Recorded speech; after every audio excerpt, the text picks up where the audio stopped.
TBP news, आवाज तुमचा, साथ आमची।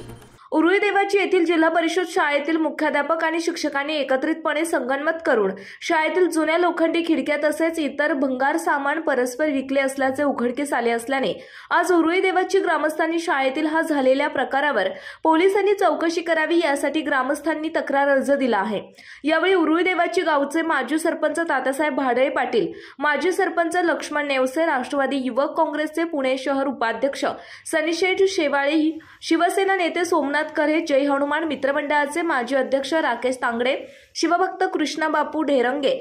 विशाल नेवसे इत्यादी ग्रामस्थांनी तक्रार दिली। शाळेतील भंगार विकणे तसेच रंगरंगोटी करण्यासाठी निधी जमा करून रंगरंगोटी न करणे, दाखल्यासाठी 200 रुपयांची मागणी करणे, शिक्षक शाळेत वेळेवर न येणे तसेच शाळेतील विद्यार्थ्यांना टॉयलेट साफसफाई करायला लावणे, शाळा लवकर सोडून देणे तसेच पालकांना दमदाटी करणे, पोषण आहार करणाऱ्या यांना दमदाटी करणे अशा मनमानी कारभाराविरुद्ध केंद्र प्रमुख यांच्याकडे लेखी तक्रार ग्रामस्थांनी केली आहे। लवकरच शिक्षणाधिकारी आणि गटविकास अधिकारी हवेली यांच्याकडे लवकरच तक्रार करणार असून सदर घटनेची गांभीर्याने चौकशी करून दोषींवर कडक कारवाई करावी अशी मागणी करणार असल्याचे ग्रामस्थांनी सांगितले। पुरंदर हवेलीचे कार्यक्षम आमदार संजय जगताप यांच्या देखील या गंभीर विषयाची माहिती देण्यात आली असून त्यांच्या सूचनेनुसार ग्रामस्थांनी आज उरुळी देवाची पोलीस चौकीत तक्रार दाखल करण्यात आली आहे। यावेळी पोलीस उपनिरीक्षक श्री किशोर पवार यांनी सांगितले की जिल्हा परिषद अधिकारी यांनी चौकशी केल्यावर जे कोणी दोषी आढळतील त्यांच्यावर कारवाई करण्यात येईल।